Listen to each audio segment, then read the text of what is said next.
Сіз адам өмірі бір сәтте қалай құлдыққа айналатынын ойлап көргеніңіз бар ма? 95 жылдың қараша айы. 2 жыл әскери қызметте болған жігіт үйіне оралады. Ол әкесінен қалған үйде анасы мен әпкесінің өзін күтіп тұрғанын елестетеді. Бірақ есікті ашқан сәтте оның қаны қатып қалады. Үй босалқы. Терезелер сынған. Еденде қан іздері. Көршілер оған қараудан қорқады. Ал 3 ай бұрын не болды? Түнде келген адамдар оның отбасын көшеге тастады. Олар күштеп барлық жиһазды алып кетті. Анасын ұрды. Әпкесін сүйреп апарды. Ал енді оның анасы мен әпкесі қаланың қара түкпірінде қоқыс іздеп жүр. Бірақ ең қорқынышты жағдай бұл басы ғана. Бандиттер оларды әлі де іздеп жүр. Олар әскерден келген жігітті де іздейді. Себебі олар өтірік қарыз туралы айтады.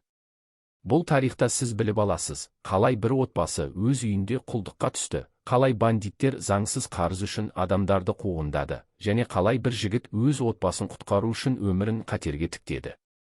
Егер сізге осындай мазмұн ұнаса, жазылуды және лайк басуды ұмытпаңыз.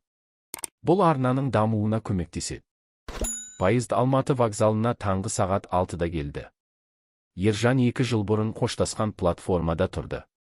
Ол әскери қызметтен оралды, қолында кішкене сөмке, киімінде әскери формасы. Оның жүрегі қуана соқты, себебі ол ақырында үйіне қайтады.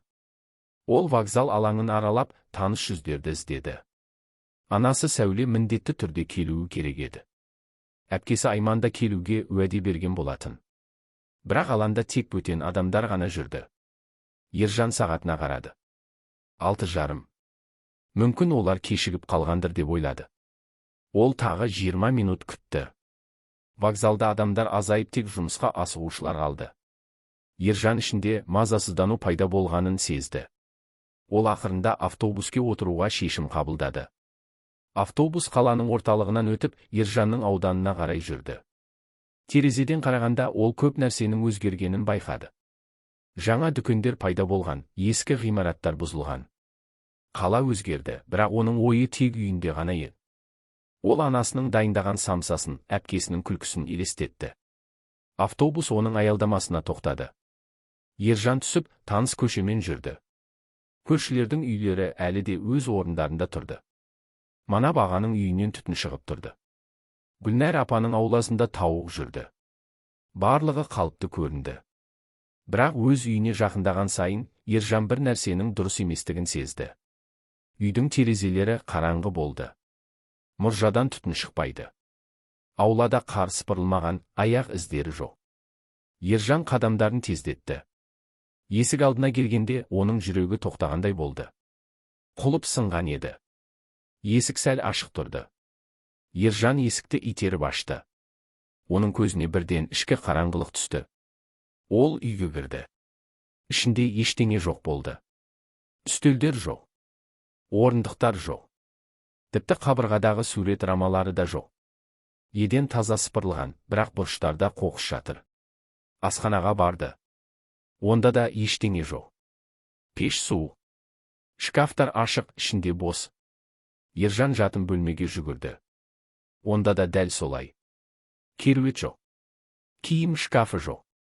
Тек қабырғаларда тырнақ іздері қалған. Біреу күштеп осы жерден бір нәрсені сүйреп алып кеткен сияқты. Ол анасының бөлмесіне кірді. Жүрегі ауырды. Еденде бір ғана нәрсе қалған, анасының көк жаулығы.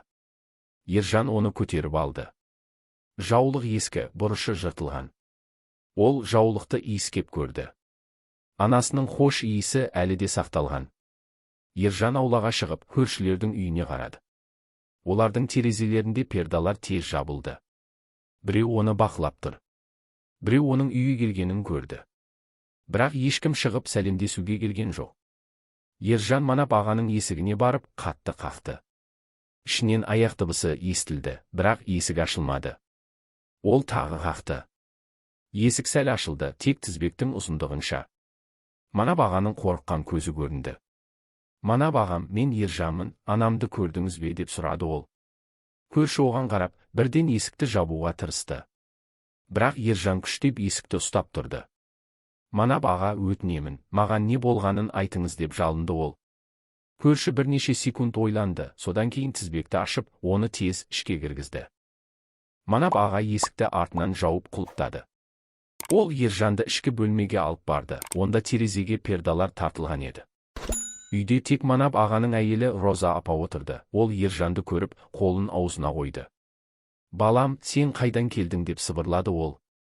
Ержан оларға түсінбей қарады. «Әскерден келдім, анам қайда, әпкем қайда?» деп сұрады ол. Манап аға мен Роза апа бір-біріне қарады. Олардың беттерінде қорқыныш оқылды. Манап аға орнынан тұрып, терезеге барып, перденің арасынан сыртқа қарады. Ол көшеде ешкім жоқ екеніне көз жеткізіп қайта отырды. «Балам, біз саған көп нәрсе айта алмаймыз» деп басталды ол. «Бірақ сен білуің керек, сенің анаң мен әпкең 3 ай бұрын бұл үйден кетті». «Қалай кетті? Олар маған хат жазды, барлығы жақсы деп жазды» деп айғайлады Ержан. Манап аға басын шайқады. «Олар өздері кеткен жоқ, оларды алып кетті» деп айтты ол. Роза апа Ержанға шай құйып берді. Қолдары дірілдеді. «Балам, тыңда, бірақ айғайлама» деп жалынды ол. Сол түнді біз ешқашан ұмытпаймыз. Қыркүйек айының 15 күні еді. Түн сағат 2-де машина дыбысы естілді. Біз ұйықтап жаттық, бірақ айғай дауысынан оянып кеттік. Сенің үйіңнен Айманның айғайы естілді. Біз терезеден қарадық. 3 машина сенің үйіңнің алдында тұрды. Адамдар үйге кіріп, жиһазды тасып шықты. Олар қамшылармен қолдарында жүрді. Сенің анаң бен әпкең есіктің алдында тұрып жылап жатты. Манап аға сөзді жалғастырды. Біз полицияға телефон соқпақшы болдық, бірақ қорқып қалдық. Өйткені 1 апта бұрын көрші аудандағы Нұрғалы полицияға хабарласқаннан кейін жоғалып кетті. Оның денесін қаланың сыртында тапты. Біз үнсіз отырып, не болып жатқанын көрдік. Олар барлық жиһазды алып кетті деп жалғастырды Роза апа. Үстелдерді, орындықтарды, кереуетті, тіпті ыдыс-аяқты да. Анаңның алтын сырғаларын құлағынан тартып алды. Айманды шашынан сүйреп машинаға салды. Сенің анаң олармен сөйлесуге тырысты, бірақ олар тыңдамады. Олар кім еді деп сұрады Ержан, оның дауысы ашулы еді. Манап аға терезеге тағы бір рет қарады. Қасымның адамдары деп сыбырлады ол. Бұл есімді естіген кез келген адам қорқады. Қасым бандит, ол қалада заңсыз ақша беру ісімен айналысады. Адамдарға қымбат пайызбен ақша береді, содан кейін барлығын қайтарып алады. Бірақ менің әкем ешқашан ақша алған емес деді Ержан. Манап аға иығын қайқайды. Біз де солай ойлаймыз. Бірақ Қасым кез келген себеп тауып, адамдардың үйлерін алып жатыр. Ол өтірік құжаттар жасайды, жалған куәлар табады. Полиция оған тиіспейді, өйткені ол оларға ақша төлейді. Анам мен әпкем қайда қазір деп сұрады Ержан. Роза апа көзіне жас алды. Біз білмейміз, балам. Кейбір адамдар оларды нарықта көрген деп айтты. Олар өте нашар жағдайда болған. Қоқыс қораптарынан тамақ іздеген. Біз оларға көмектескіміз келді, бірақ Қасымның адамдары бізді де бақылап жатыр. Ержан Манап ағаның үйінен шығып, тікелей нарыққа жүгіріп кетті. Оның ойында бір ғана ой болды, анасы мен әпкесін табу. Нарық қаладың орталығында орналасқан, онда жүздеген адам сауда жасады. Ол киім сататын қатарлардан өтті. Әпкесі Айман мұнда көйлек сататын. Ол оның орнын жақсы білетін. Бірақ сол жерге келгенде басқа әйел отырды. Ержан оған жақындап, Айманды білесіз бе деп сұрады. Әйел оған күдікпен қарады. Білмеймін, ешқандай Айманды деп жауап берді ол. Ержан нарықтағы барлық қатарларды аралады. Ол әр сатушыдан сұрады, бірақ ешкім ештеңе айтқысы келмеді. Кейбіреулері басын шайқады, кейбіреулері жай ғана тыңдағандай көрінді. Ержан түсінді, олар қорқады. Ақырында көкөніс сататын бұрышта ол бір таныс жүзді көрді. Бұл Гүлнәр апа еді, анасының ескі досы.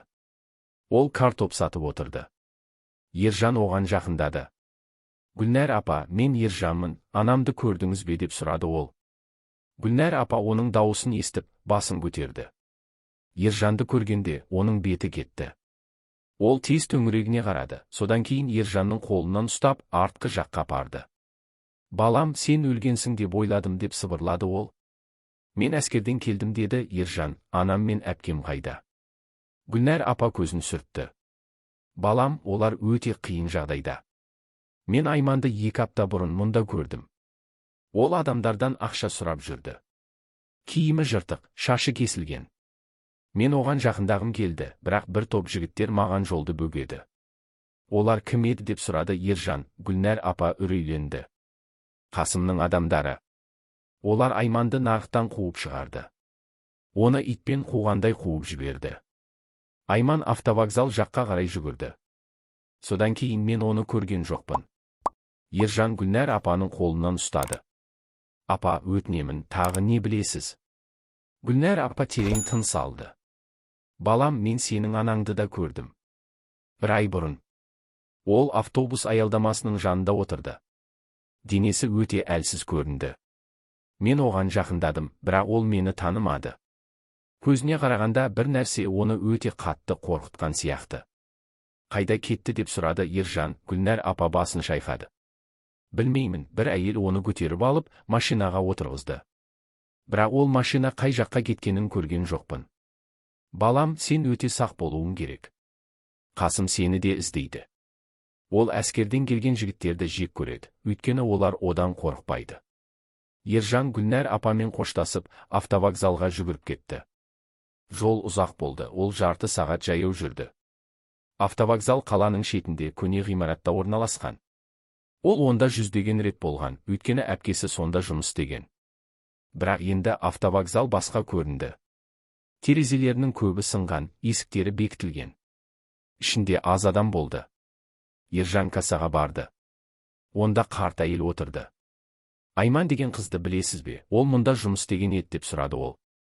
Әйел басын көтермей, білмеймін деп жауап берді. Ержан вокзалдың ішін аралады. Ол кісі көп залдарда, күту бөлмелерінде, тіпті дәретханада да іздеді. Ешкім жоқ. Ол сыртқа шығып, ғимараттың артын аралады. Онда қоқыс қораптары тұрды, олардың жанында бірнеше адам жатты.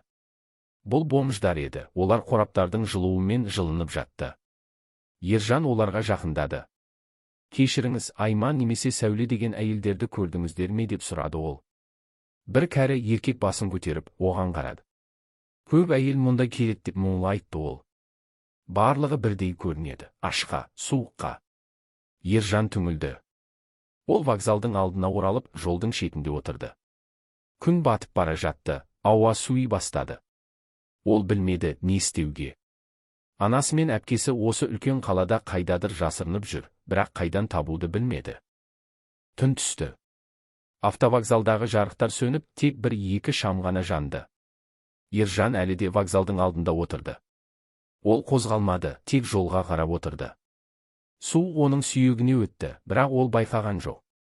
Сағат 11-де бір көлік келді. Ескі жүк машинасы еді. Одан екі еркек түсіп, вокзалдың артына кетті. Олар қоқыс қораптарының жанында бір нәрсе іздеді, содан кейін қайта машинаға отырып кетті.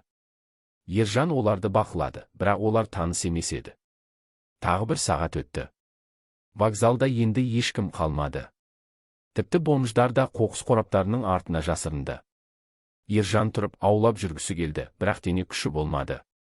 Ол еденге отырып қалды. Сол кезде қашықтан бір адам пайда болды. Бұл әйел еді, ол баяу жүріп келді.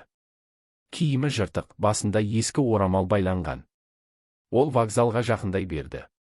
Ержан оған қарады, бірақ алыс болғандықтан жүзін көре алмады. Әйел вокзалдың есігіне келді. Ол есікті тартып көрді, бірақ ол жабық еді. Содан кейін ол айналып қоқыс қораптарына қарай жүрді. Ержан тұрып оған жақындады. Кешіріңіз деп дауыстады ол. Әйел тоқтап оған қарады. Оның көзінде қорқыныш пайда болды. Мен сізді қорқытқым жоқ, мен тек адам іздеп жүрмін деді Ержан. Әйел артқа қарай шегінді. Ержан оған қарап, бірден жүрегі тоқтады. Бұл оның әпкесі Айман еді. Бірақ ол өте өзгерген еді. Шашы қысқа кесілген, бетінде көк дақтар мен жарақаттар бар.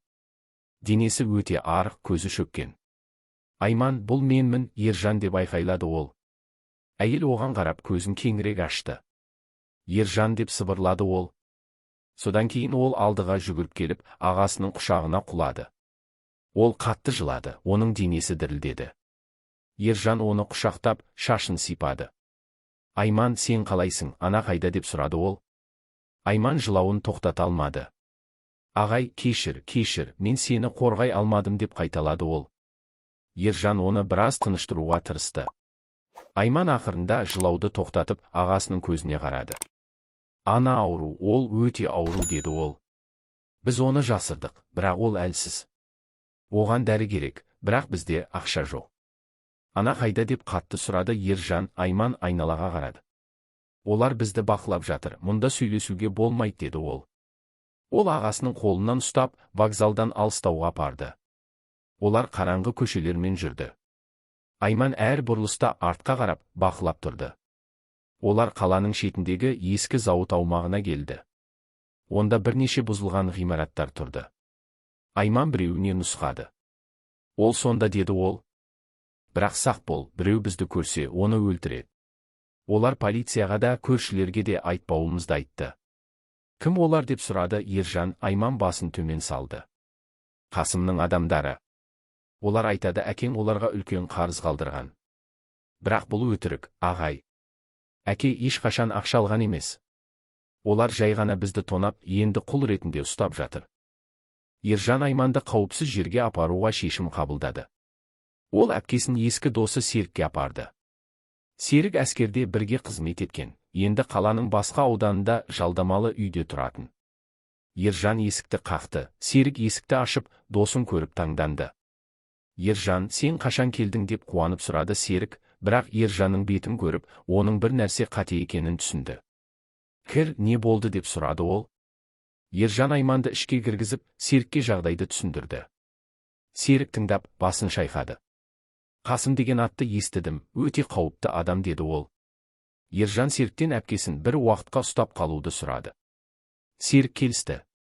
Айман, сен мұнда қал, мен анамызды алып келемін, деді Ержан. Айман ағасының қолынан ұстады. Ағай, өте сақ бол, олар сені күтіп тұр, деп ескертті ол. Ержан иығынан сипап, үйден шығып кетті. Түн қараңғы және суық еді. Ержан зауыт аумағына жаяу жүріп барды. Жол қаланың шетінен өтті, жанында ешкім жүрген жоқ. Ол сағат 2-де зауытқа жетті. Ескі ғимараттар айдың жарығында қорқынышты көрінді. Ержан Айманның айтқан ғимаратына жақындады. Ол 3 қабатты, терезелерінің көбі сынған. Бірақ бірінші қабаттағы бір терезеден нәзік жарық шыққан. Ержан сақтықпен ғимаратқа жақындап терезеден қарады. Ішінде оның анасы сәуле еденде жамылғының үстінде жатты. Оның бетінде ауырып жатқан адам белгілері бар еді. Жанында су құйылған бөтелке мен бір бөлке нан тұрды. Ержан анасын көріп көзіне жас келді. Ол терезені ашып, ішке кіруге тырысты. Бірақ терезе қатты тартылған. Ержан есіктен кіруге шешім қабылдады. Ол ғимараттың алдына айналып барды. Есік сынған еді, ол оны оңай итеріп ашты. Ішінде қараңғы дәліз басталды. Ержан алдыға жүрді. Бірден артынан қатты соққы келді. Ержан жерге құлап түсті. Басы айналып, көзі қараңғыланды. Ол есін жиюға тырысты, бірақ тағы бір соққы келді. Содан кейін барлығы қараңғы болды. Ержан есін жиғанда өзін басқа бөлмеде тапты. Қолдары артқа байланған, аяғы да. Ол қараңғы бөлмеде еденде жатты. Басы қатты ауырды. Ол көзін ашуға тырысты. Бөлмеде 3 адам отырды. Олар үстелдің басында карта ойнап жатты. Біреуі Ержанның есін жиғанын көріп, басқаларға айтты. Олардың бірі тұрып, Ержанға жақындады. Ол шырақты Ержанның бетіне тұтатты. Әскерден келгенсің ғой, деп күлді ол. Біздің Қасым сені күтіп тұр. Ол сенімен әңгімелесуге өте қызығушылық танытады. Ержан не деуге болатынын білмеді. Адам ары қарай айтты. Сенің әкең бізге үлкен қарыз қалдырды. Енді сен оны төлеуің керек. Бұл өтірік, деп айтты Ержан. Әкем сендерден ештеңе алған емес. Адам оның бетіне түкірді. Біз дәлел бармыз. Құжат бар, қолтаңба бар. Сен төлемесең анаң мен әпкең өледі. Содан кейін адам күліп, орнына қайта оралды. Ержан бөлмеде жалғыз қалды. Қолдары байланған, қозғала алмады. Ол есікке қарап, шығу жолын іздеді. Бірақ есік жабық, үстелдің басындағы адамдар оны бақылап отырды. Ол не істеуге болатынын ойлады. Таң атқанда есік ашылды. Бөлмеге биік, семіз еркек кірді. Оның киімі қымбат, қолында алтын сағат жарқырады. Артынан тағы екі адам кірді. Олар Ержанды көтеріп, орындыққа отырғызды. Қолдары әлі де байланған еді. Семіз еркек Ержанның алдына келіп, оның бетіне ұзақ қарады. Содан кейін ол сигарет алып тұтатты. Түтінді Ержанның бетіне үрлеп жіберді. Сен Ержансың ғой, сәуленің ұлы деп айтты ол. Менің атым Қасым, сенің әкең маған үлкен қарыз қалдырды. Ержан оған тура қарады. Әкем сізден ешқашан ақша алған емес. Ол зауытта жұмыс істеді, адал өмір сүрді деп айтты ол. Қасым күлді. Оның күлкісі суық және қатал еді. Адал өмір деп қайталады ол. Сенің әкең өте адал адам еді, бірақ ол менен 15 000 рубль алды. Бұл өтірік деп айқайлады Ержан. Қасым қолын көтеріп, оның біреуіне белгі берді. Адам шығып кетіп, құжат алып келді. Қасым оны Ержанның алдына ұстады. Мына қара деп айтты ол. Бұл қолхат. Үстінде сенің әкеңнің қолтаңбасы бар. Ержан құжатқа қарады. Қағазда шынымен әкесінің аты жазылған. Қолтаңбада ұқсайды. Бірақ Ержан білді, бұл жалған. Әкесі ешқашан мұндай ақша алмаған. Ол 93 жылы қайтыс болды. Сол кезде 15 000 рубль өте үлкен ақша еді. Бұл жалған құжат деп айтты Ержан. Сіз мұны өзіңіз жасадыңыз. Қасым күлді. Дәлелде деп айтты ол. Полицияға бар, оларға айт. Олар саған көмектесе ме екен? Ол тағы күлді. Полиция менің досым. Олар сенің айтқаныңды тыңдамайды. Қасым орнынан тұрып, бөлмемен жүре бастады. Ержан, мен саған шындықты айтайын деп басталды ол. Сенің әкең шынымен менен ақша алды. Бірақ ол қайтарып үлгерді. Мен оны өлтірген жоқпын, ол өздігінен қайтыс болды. Бірақ маған жаңа бизнес керек. Ержан түсінбей оған қарады. Қасым жалғастырды. Әскерден келген жігіттер менің жаңа нысанам. Сендер ақша табасыңдар, отбасыларың бар. Мен сендерге қарыз беремін деп айтамын, содан кейін барлығын аламын. Үйлерді, жиһазды, тіпті отбасыларды да. Сіз құлдар сатасыз ба деп сұрады Ержан. Қасым басын шайқады. Жоқ, мен оларды сатпаймын деп айтты ол. Мен оларды жұмыс істетемін. Сенің анаң менің үйімді тазалайды. Әпкең ыдыс жуады. Олар тамақ іздейді, жатады, бірақ менің қалағанымды істейді. Ержан ашуланды. Ол орнынан тұруға тырысты, бірақ адамдар оны қайта отырғызды. Сіз оларды қалай ұстап тұрасыз деп айқайлады ол. Қасым жауап берді. Оңай, мен оларға айтамын, егер олар қашса немесе полицияға барса, сен өлесің. Олар сені өте жақсы көреді, сондықтан менің айтқанымды істей. Ержан түсінді, бұл тұзақ. Қасым оның отбасын құлдыққа түсірді, енді оны да қамауға алғысы келеді. Маған не істеуім керек деп сұрады ол. Қасым оның алдына келіп отырды. Сен менің тобыма қосыласың деп айтты ол. Басқа отбасыларды тонауға көмектесесің. Егер мен келіспесем деп сұрады Ержан. Қасым күлді. Онда анаң мен әпкең өледі деп айтты ол. Біз оларды қаланың сыртына алып шығып, жер көміп тастаймыз. Ешкім оларды таппайды. Сен өмір бойы өзіңді кінәлі сезінесің. Ержан үнсіз отырды.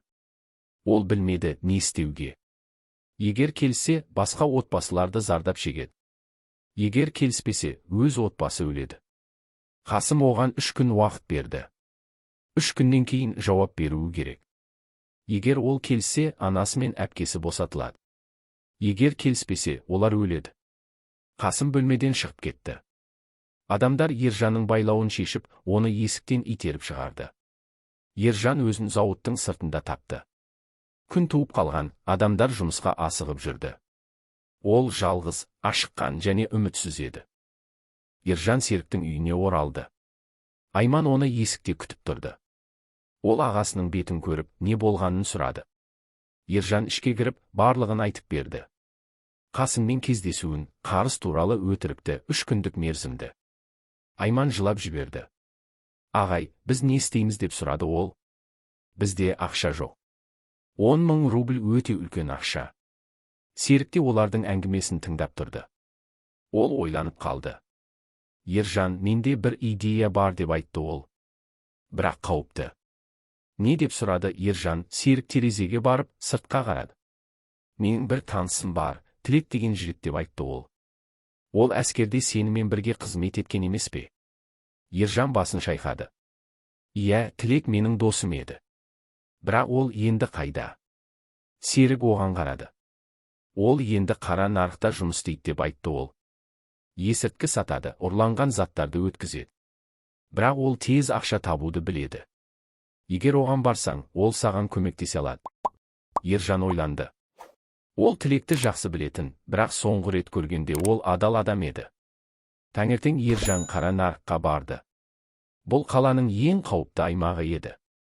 Мұнда заңсыз сауда жүреді, полиция сирек келеді. Нарық ескі ғимараттың іші мен сыртында орналасқан. Адамдар сыбырлап сөйлеседі, ақшаны тез алмасады. Ержан нарықты аралап, Тілекті іздеді. Ол оны бір бұрышта тапты. Тілек үстелдің артында отырып, сигарет тартып жатты. Оның алдында кішкене пакеттер жатты. Ержан оған жақындады. Тілек, бұл менмін, Ержан деп айтты ол. Тілек басын көтеріп, оны танып қалды. Ержан, қашан келдің деп таңданды ол. Ержан оған жағдайын түсіндірді. Тілек тыңдап, басын шайқады. Қасым туралы естідім, өте қауіпті адам деп айтты ол. Бірақ мен саған көмектесе аламын. Қалай деп сұрады Ержан, Тілек айналаға қарады. Бір жұмыс бар, қауіпті бірақ ақшасы жақсы деп сыбырлады ол. Бір қойманы тонау керек. Онда заңсыз сатылатын қымбат заттар жатыр. Теледидарлар, магнитофондар, алтын бұйымдар. Біз оларды алып, сатып жіберсек, 10 000 рубль оңай табамыз. Бұл ұрлық ғой деп айтты Ержан. Тілек күлді. Иә, ұрлық. Бірақ сенде басқа таңдау бар ма деп сұрады ол. Анаң бен әпкең өледі, немесе сен бір рет заңды бұзасың. Қайсын таңдайсың? Ержан үнсіз қалды. Ол білді, Тілек дұрыс айтады. Кешке олар жоспар құрды. Тілек тағы 2 адамды шақырды, Нұрлан мен Дәурен деген жігіттерді. Олар да қара нарықта жұмыс істейтін. Қойма қаланың сыртында, ескі зауыт аумағында орналасқан. Күзет жоқ, тек құлып бар. Түнде олар 4-еуі қоймаға барды. 2 машинамен жүрді. Қойма үлкен, металл есігі бар. Нұрлан құлыпты ашуды біледі. Ол өз құралдарын алып келді. Олар қоймаға жақындап айналаны тексерді. Ешкім жоқ еді. Нұрлан құлыпқа кірісті. 10 минуттан кейін құлып ашылды. Есік ашылды, ішінде қараңғы қойма көрінді. Олар ішке кірді. Тілек шамын жақты. Қойма заттармен толы еді. Шынымен теледидарлар, магнитофондар, тіпті алтын бұйымдар да бар. Олар заттарды жинай бастады. Әрқайсысы сөмке толтырды. Ержан өзіне теледидар мен бірнеше алтын білезік алды. Бұл өте жеңіл көрінді. Тым жеңіл. Ержан бір қалыпты емес нәрсені сезді. Бірден есік артынан жабылды. Қойманың барлық жарығы жанды. Есіктен 10 адам кірді. Олардың қолдарында таяқтар бар. Ал олардың ортасында Қасым тұр. Ол Ержанға қарап, зәрлі күлімсіреді. Ержан, мен сені күттім деп айтты Қасым, Тілек менің адамым. Ол сені мұнда алып келу үшін жалданған. Енді сен менің қолымдасың. Ержан Тілекке қарады. Тілек оның көзіне қарамады. Ол сатқын болып шықты. Қасымның адамдары Ержан мен қалған 3-еуін қоршады. Нұрлан мен Дәурен де таңданды. Олар да бұл тұзақ екенін білмеген. Қасым алдыға шығып, Ержанның алдына келді. Ол оның иығынан ұстап күштеп бұрды. Сен ойладың ба, мен сені осылай жібере ме екенмін деп айтты Қасым. Мен сені 3 күн бақылап жүрдім. Қайда барсаң, кіммен сөйлессең, барлығын білдім. Тілек маған бәрін айтты. Сенің әпкең қайда жасырынғанын да білемін. Ержан қорқып кетті. Сіз Айманды іздеп жүрсіз бе деп сұрады ол. Қасым басын шайқады. Іздемеймін, мен оның қайда екенін білемін. Серіктің үйінде. Менің адамдарым қазір сол жерге барып жатыр. Олар оны алып, менің үйіме әкеледі. Ержан айғайлап, Қасымды ұруға тырысты. Бірақ адамдар оны ұстап қалды. Олар оның қолын буып, еденге жығады. Қасым оған қарап күлді. Сен әлі де мені жеңе аласың деп ойлайсың ба деп сұрады ол. Мен бұл қалада заң боламын. Полиция, әкімдік, барлығы менің қалтамда. Нұрлан мен Дәурен де байланды. Тек Тілек босатылды. Ол Қасымның жанына барды. Ержан оған қарап айғайлады. Тілек, сен досым едің, қалай мұны істей алдың деп айтты ол. Тілек оған суық қарады. Достық ақшадан қымбат емес деп жауап берді ол. Қасым адамдарына Ержанды машинаға салуға бұйрық берді. Оны өз үйіне алып барамыз деп айтты ол. Онда ол анасы мен әпкесін көреді. Содан кейін біз не істейтінімізді шешеміз. Адамдар Ержанды көтеріп қоймадан шығарды.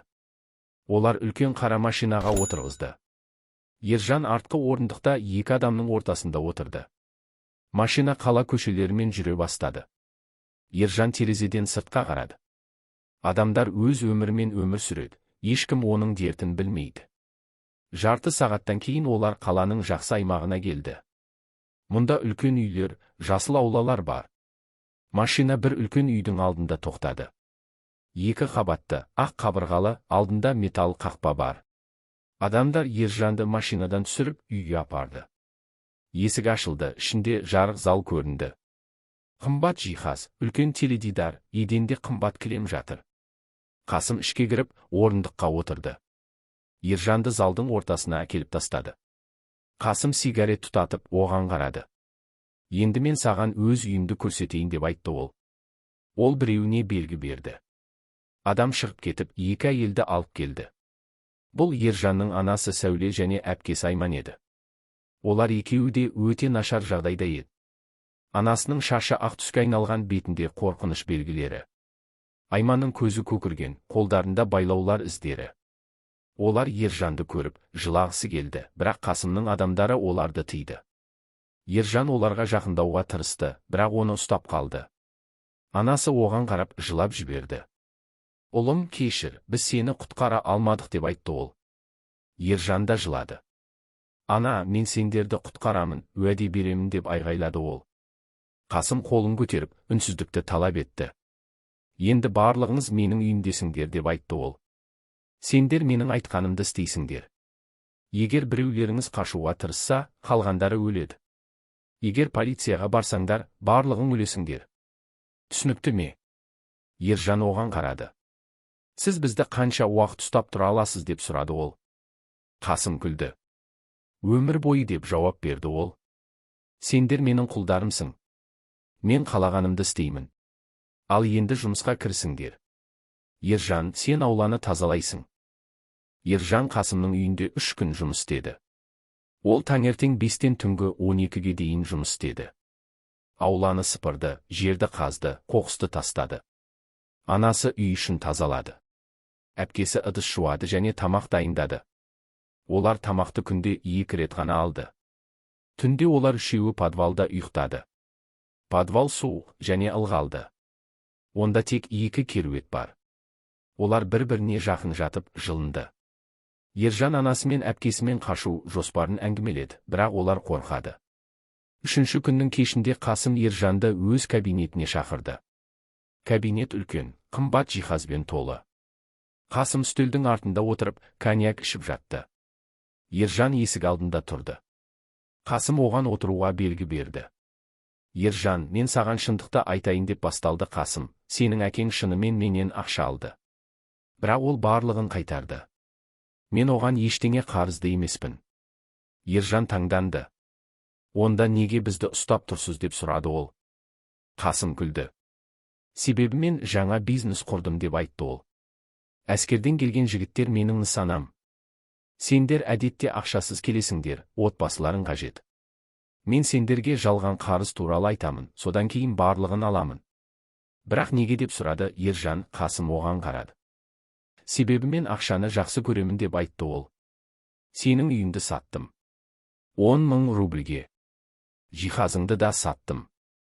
Тағы 5 000. Енді сен және сенің отбасың маған тегін жұмыс істейсіз. Біз неше адамыз деп сұрады Ержан. Қасым ойланды. Қазір 15 отбасы менде жұмыс істейді деп айтты ол. Барлығы әскерден келген жігіттердің отбасылары. Кейбіреулері 1 жылдан бері менде жұмыс істейді. Полиция білмейді, өйткені мен оларға ай сайын ақша төлеймін. Ержан түсінді, бұл үлкен қылмыс. Қасым адамдарды құлдыққа түсіреді. Бірақ қалай оны тоқтатуға болады?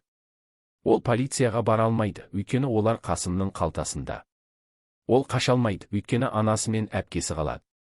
Қасым Ержанға жаңа ұсыныс жасады.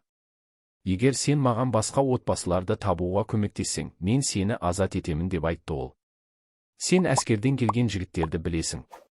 Оларды маған алып кел, мен оларға жалған қарыз туралы айтамын. Әр отбасы үшін мен саған 1000 рубль төлеймін. Ержан оған тура қарады. Мен басқа адамдарды сіздің тұзағыңызға түсіре алмаймын деп айтты ол. Бұл адамдық емес.